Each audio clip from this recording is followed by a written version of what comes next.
Hey everybody, welcome to Black Cat Forge. You've caught me not in the forge today. I'm using the hot dog fork that we made a couple of videos ago to enjoy the evening with my family. And I made another one, and I've got dessert lined up as well. That's not for video consumption. But I'm sitting here going, what can be our next project? And I had a thought because I'm thirsty and I can't open this bottle. So what does any blacksmith do? They make a tool that they need. So guess what we're making? We're going to be making a bottle opener. So catch me after I eat. We'll go to the forge and we'll start working on the project. Hey everybody, thanks for joining us again. I'm glad to have you.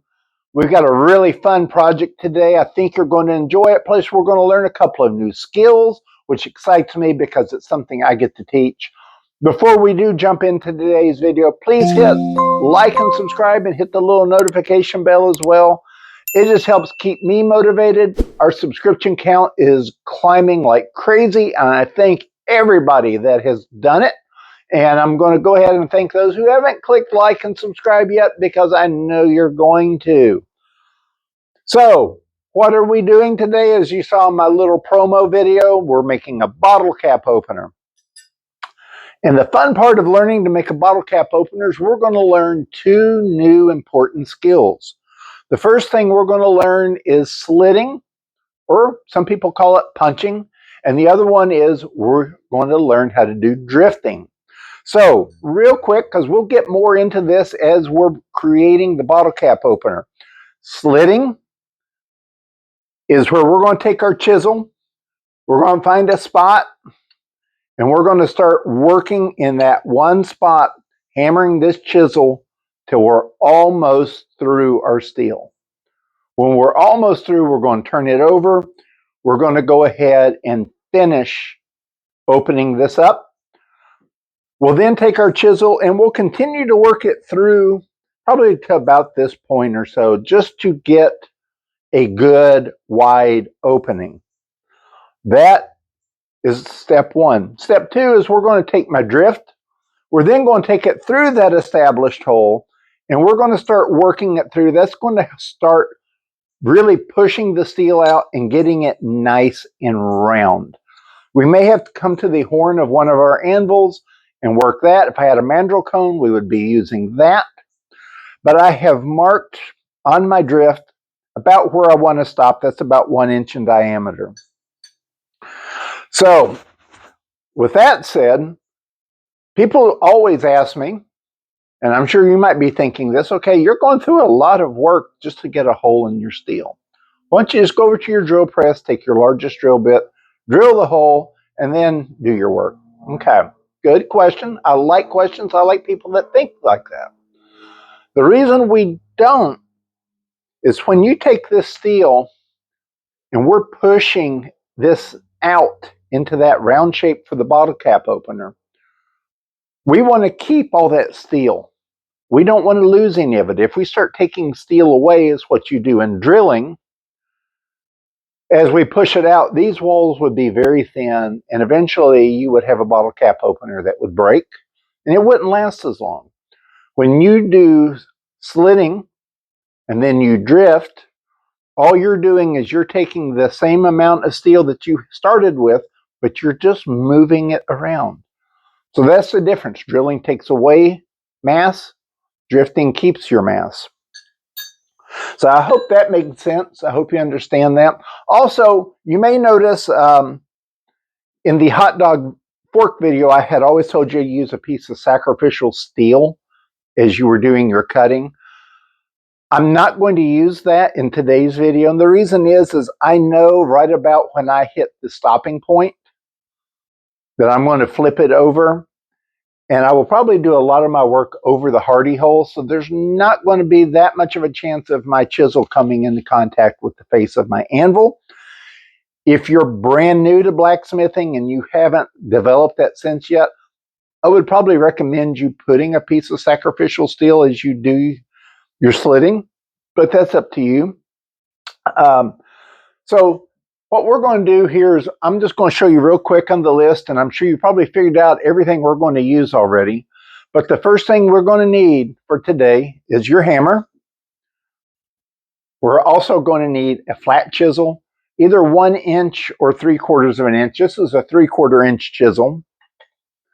The other thing we're going to need is our drift. If you go to Amazon and you look up broadhead bullpen, this is what I use. It's about $30. It's a really good buy for your shop.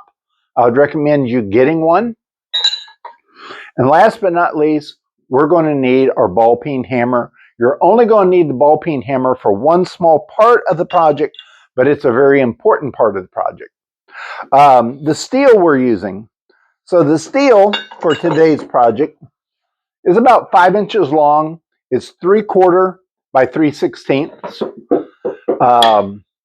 You can use almost any type of steel as you make a bottle opener, but this is a good size to start with. And all I've done before today's video is I came down and I marked just a little bit underneath 1/2 inch. And I took my chisel and I marked a center line. Just one strike and I got a center line on it. The reason we don't want to start our slitting way up here closer to the edge is as we're drifting that steel and it's being moved, if this is real thin, as it gets bigger and bigger and bigger, the likelihood of that breaking at that point is very high. And we don't want that to happen. So always give yourself a little bit of space. Later on in the process, we can take that out. We might leave it. It's just depending on the look you're going for. And that's the beauty of bottle openers. You can go through, and there are thousands of different types of designs. Once you make the whole portion, the rest is up to you. It's up to your artistic ability, your creativity, how you're feeling that day. We're going to make a really nice one. I hope you enjoy it. So let's go ahead. Let's get the forge lit. Let's get the steel hot, and I'll join you in just a moment. All right, so we got our steel hot. I'm going to lay it here. And all we're going to do right now is just get our chisel in the slit that we've already made.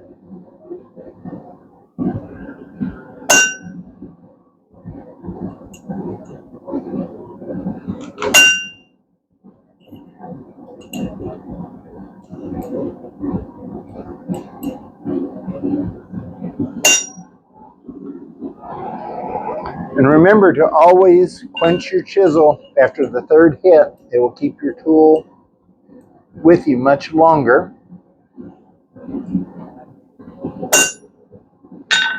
So here's what we've got so far.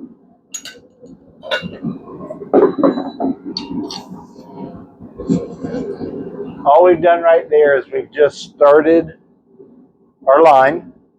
Now that we've got our line and we can get our chisel locked in there, the next few times we're going to be able to really start moving the steel.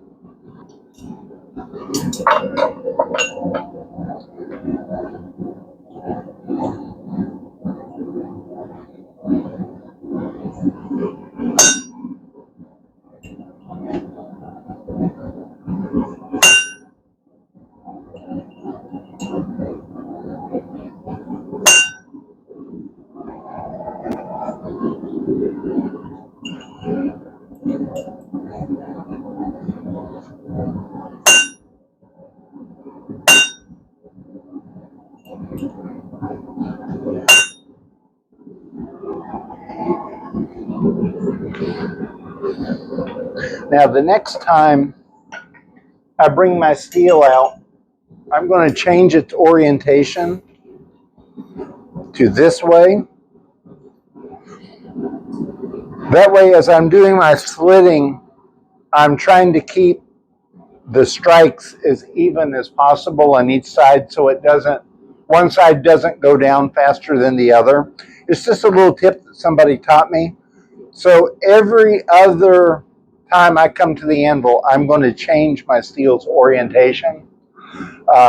It's just something that really helps, especially when you're working with bigger steel, like you're drifting out a hammer or punching out the hammer portion. it really helps to keep things even. So here's where we're at so far. I'm probably not going to film the entire process of doing this because until we get to the portion that the back opens up, it's really just the same thing over and over again. So we'll probably do maybe one more time videoing this, and then I'll rejoin you when we're ready to open it up in the back. So like I said, this time I'm changing my steel's orientation around a little bit. Getting my chisel in.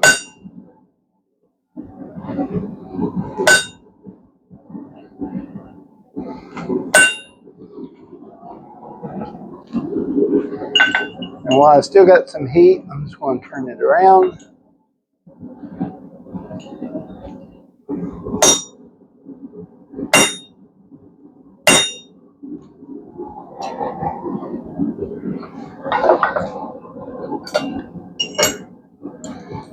Okay. So we're well on our way to getting this through. I'll rejoin you when we're almost through and ready to start working on the back. All right, so this is where we're at. As you can tell, we've got a really nice slit starting here. And as you can also tell, the sides of the steel are beginning to bulge, which is what we want. We're displacing the metal. And if we come here on the back, we can start to be seeing a faint line showing up. So what we're going to do next is we're going to heat this up. We're going to place this over the hardy hole, and we're going to start opening up that hole in the back. So on that last round, we did open up a hole I can see through. So I know that I'm lined up.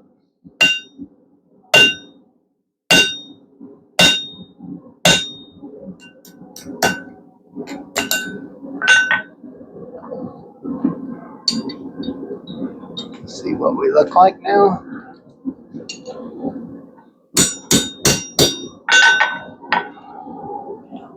So now we've got it open. We're just now going to have to work. We're now just going to have to work this part out. It's like a plug. We just got to open that up and get it out. And once we do, it's going to be nice and open. So that's our next bit of chisel work to do, is to get this side and this side to look fairly the same. Okay, so I'm not going to work over the pritchel hole this time. I'm just going to be very careful with my hits. I just want to get the chisel head in there. And just force this open a little bit.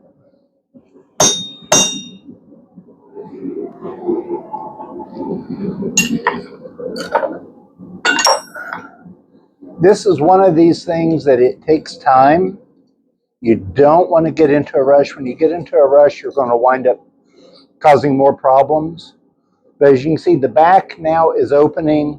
The front, we're going to start getting rid of that rag that's in there in just a moment. But we're just about ready to start really opening this up. So hopefully this time through we can really get this rag out of our way.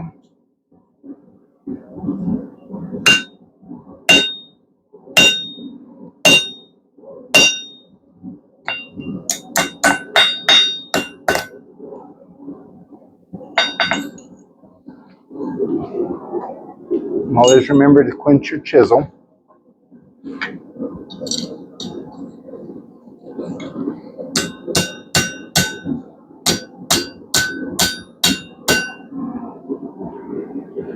And it's really opening up now. I'm beginning to see less and less of the rag on there.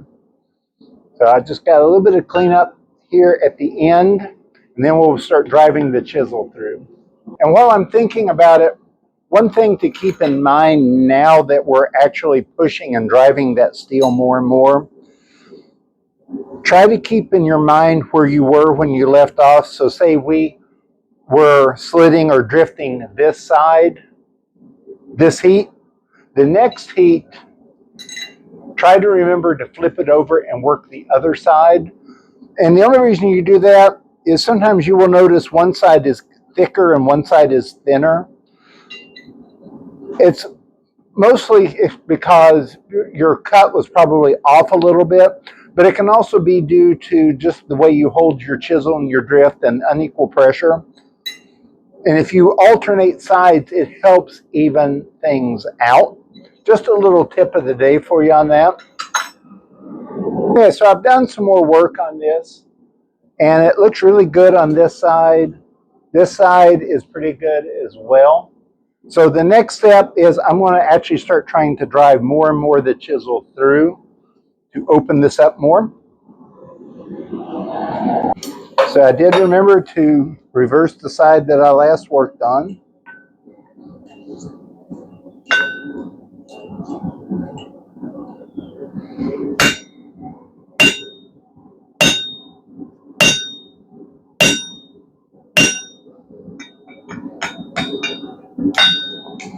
And yes, your chisel will get stuck. You just got to just gradually take the hammer work and knock it off.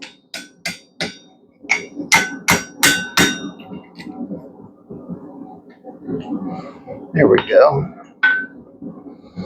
Let me open this up. Get this straight for you. And that's looking really good. You can see the sides are swelling out really good. If you are using a coal forge, just something to keep in mind, that if you sprinkle some coal dust in that opening as you're doing your chisel, it will act as a lubricant and it will help you get your chisel out or your punch out.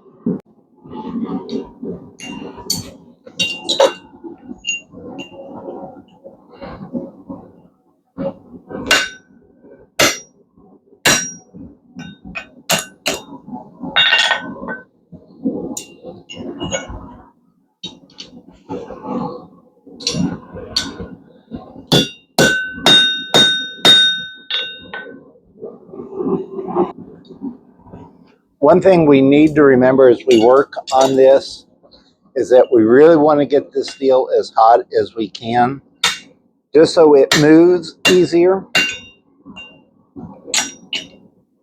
because we want it to all move together and we don't want to put any stress in the steel. So it's really important that we get it to move and that it's as evenly heated and as hot as possible. As you can tell right now, it's really opening up nice. I like the way it's going. The only thing is here at the bottom, it's a little thicker and it's a little thinner up here at the top. We'll fix that later on, but it is moving pretty good.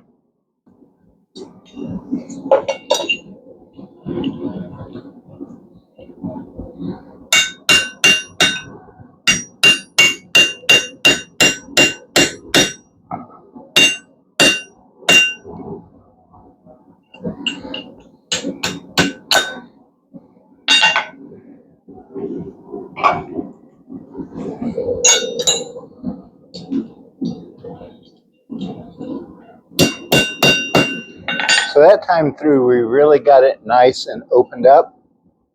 You can see we really got through. I just want to get this open a little bit more before we start using the drift.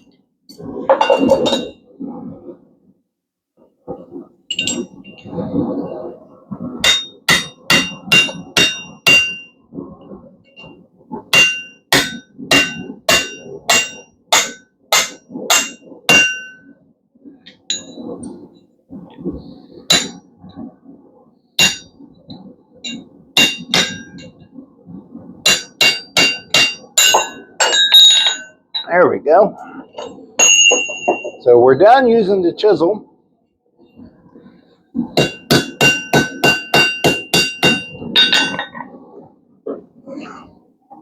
So the chisel did get a little stuck, and that's going to happen. But we've got it opened up. So now we're going to start running this punch through, and I have my line telling me where I want to stop.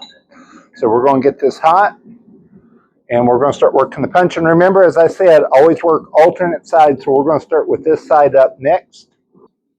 So we're ready now to start using our drift.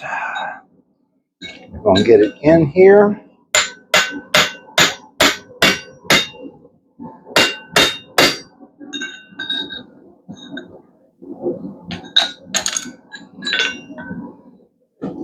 And again, even though the drift is big, we still need to quench it. So as you can see, it's really now starting to round it out. So we're going to heat it up again, and we're going to work this side next.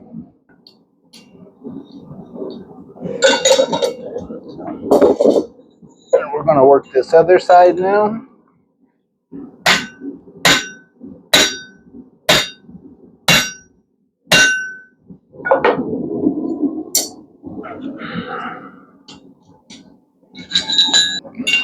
So we're just about done with our drift. It's really opening up nice. Probably this next heat, we will get the drift portion finished, and then we'll work on cleaning up our steel.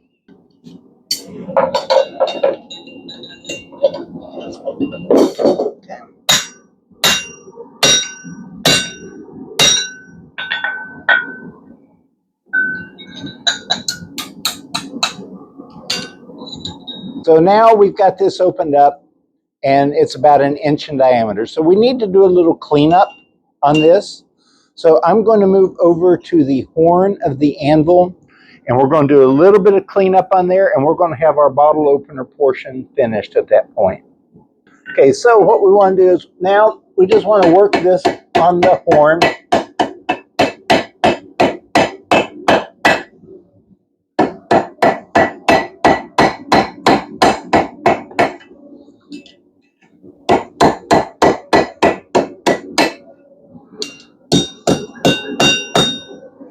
We're just trying to get this rounded. So we ran out of our heat, but there we were. That's our first time going through. It's going to take a couple more times through.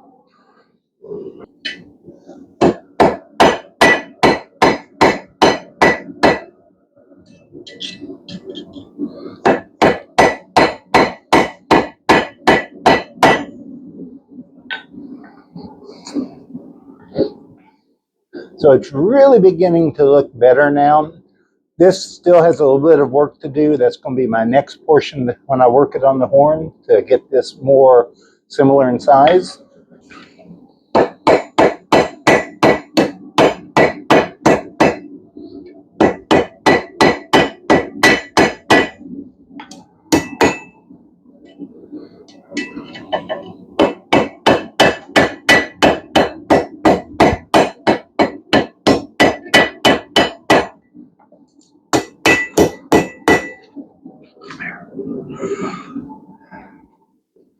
So there, now you can see it's really evening out. I just probably want to give it one more heat and one more go around on the horn. Now I'm going to call it good.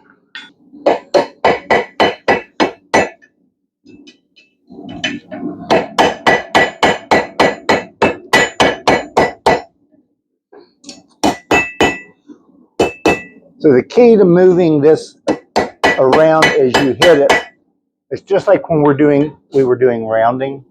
We're just keeping our blows even, and I'm really happy with that. So we're going to move on to the next step. Okay, while the steel's getting hot, I just want to show you what our next step's going to be. Right here at the base of this bottle opener, I need to make an indention. That way when you hook it in, it gets under the cap so you can lift it up. How we're going to do that is we're going to probably start with our broad pin, and I'm just going to make a mark so I can see where to hit next. And then the next thing is after we get it hot, I'm going to lay it here on the anvil.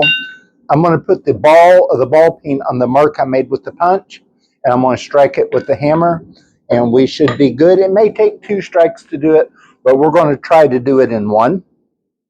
So we've got that there. We're going to get our pin.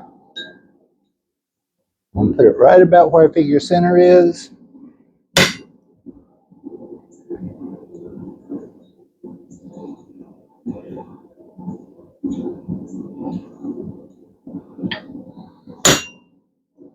And now I have a mark to know where to line my ball peen hammer up on.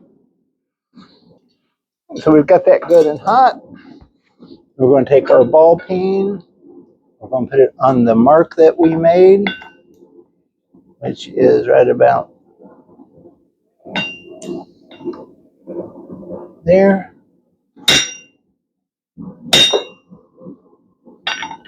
And that looks really, really good. I'm going to show you what we got so far. We've got the start of that indent. I'm going to work it a little bit more.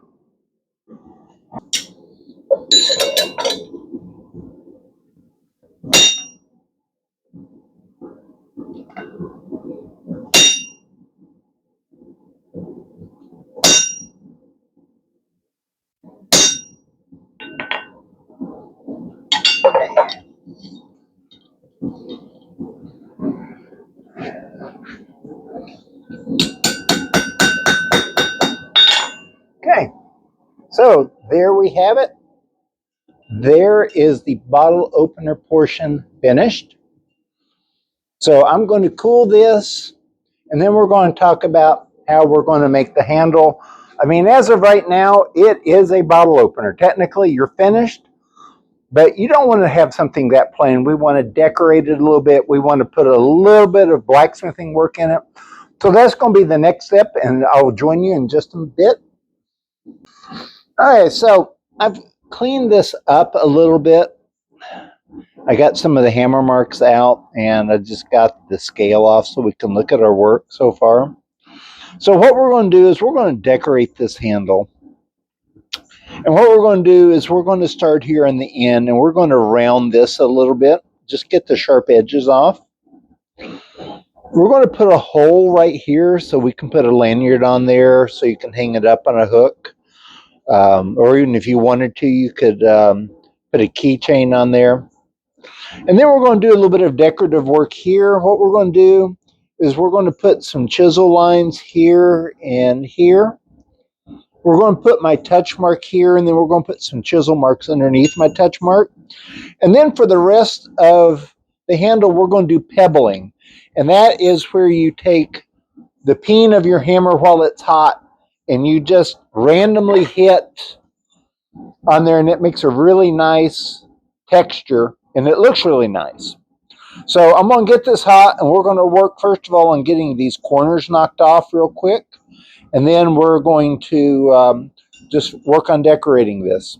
So I realize my tongs are not letting me get a good hold on this to hammer the corners down. So I'm just going to go over to my belt sander, and I'm just going to take these corners off and get them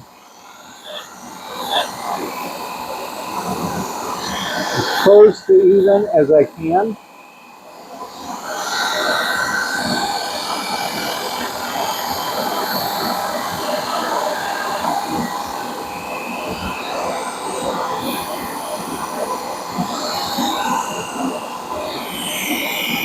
So right there, that's what we have.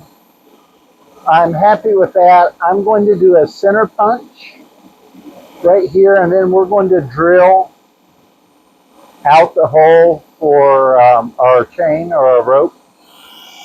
So we just took these corners off with the belt sander. So what I'm going to do now is I'm going to go ahead and just mark a center punch. And I'm going to go ahead and drill a hole with the drill press. So just go ahead and got my hole drilled. So the next thing we're going to do is we're going to get this hot. And after we get it hot, I'm going to put my chisel here. I'm going to put a mark. Then I'm going to put my chisel a little bit below it and make another mark. That's all I'm going to do. So let's get this hot and we'll be right back. Okay, so we're going to start making our chisel marks. I just lightly marked out just a minute ago where I want my chisel to go.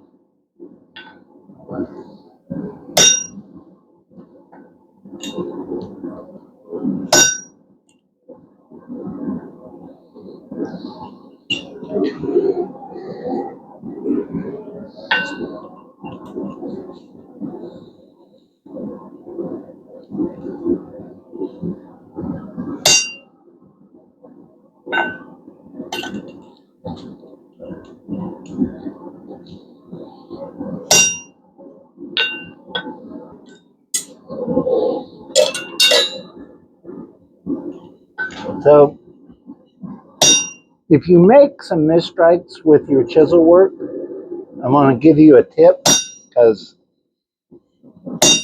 I am not the best sometimes at chisel work.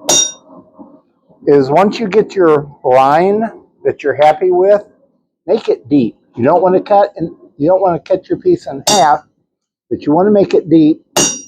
And the reason why is when you're done, you can run a flat disc over your mistakes and erase them, but you're not going to erase your main work. So as you can see right there, we have our first line. I'm going to put a second line below it. So here's the second line that I made. It's a little off, but it's not too bad. I'm going to put a couple of little dots in there with my center punch just to make it look interesting.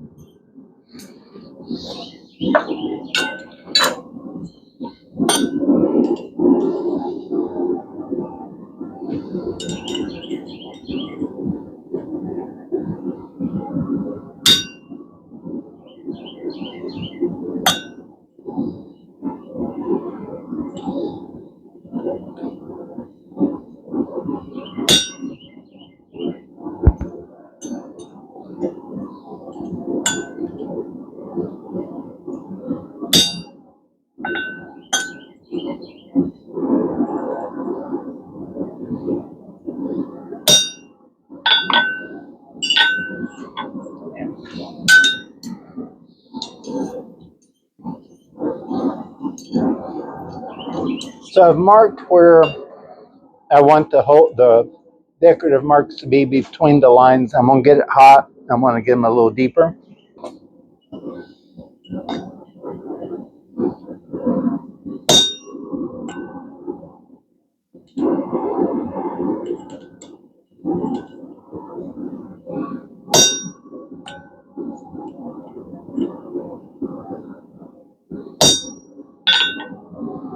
Alrighty, I'm happy with that.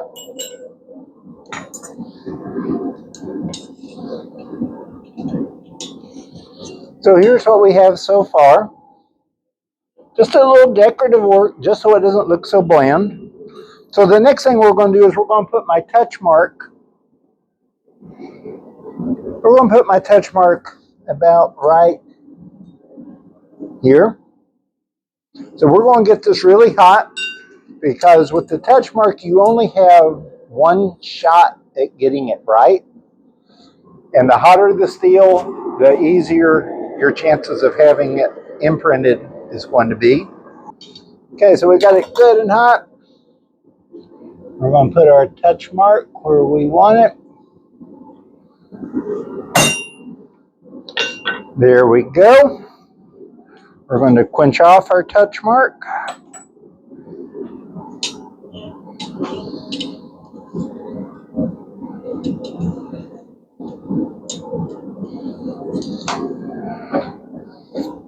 And there you can see there is my touch mark on there.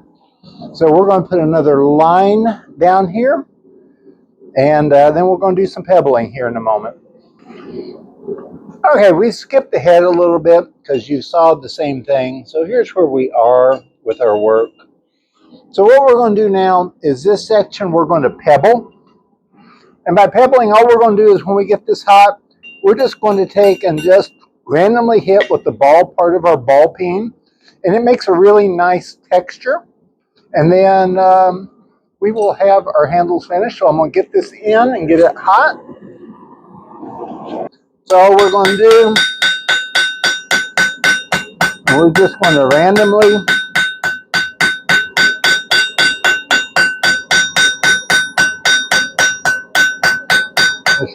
hit.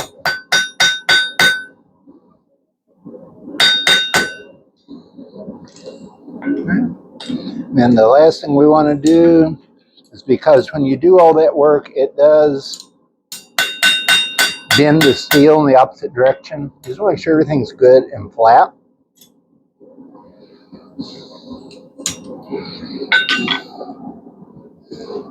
So there we have it. There's our final product.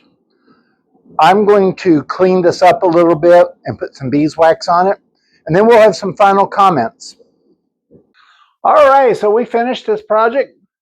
I think it turned out pretty good. I'm happy with it. I'm going to put a bigger picture up here just so you can see some of the details that are in here. But we learned a lot of really important lessons. We learned how to slit. We learned how to drift. We learned pebbling. We learned a little bit of chisel work for decorative work. So if you followed along and you made one, congratulations. Send me a picture. Put a picture of your work in the comments. I would love to see it. I'm really enjoying this series that I'm making for everybody. It's also some really hot work, so you know, I'm going to have a drink just to prove to you the bottle opener did work. Stay tuned. I've got another project in the makes. We're going to be making a tool, and we're going to be learning quenching and tempering. So what we're going to be making is we're going to be making our chisels. We're going to be using coil spring 5160. So if you want to follow along, try to find you some coil spring. You can go on Facebook Marketplace or somewhere and probably find a set really cheap. So I hope you tune in. I hope you come in and watch it. Thank you for staying with me through this video. I know it went a little long, but thank you again. Please hit like and subscribe if you haven't already. Have a great day. Be a safe blacksmith, and I'll catch you later.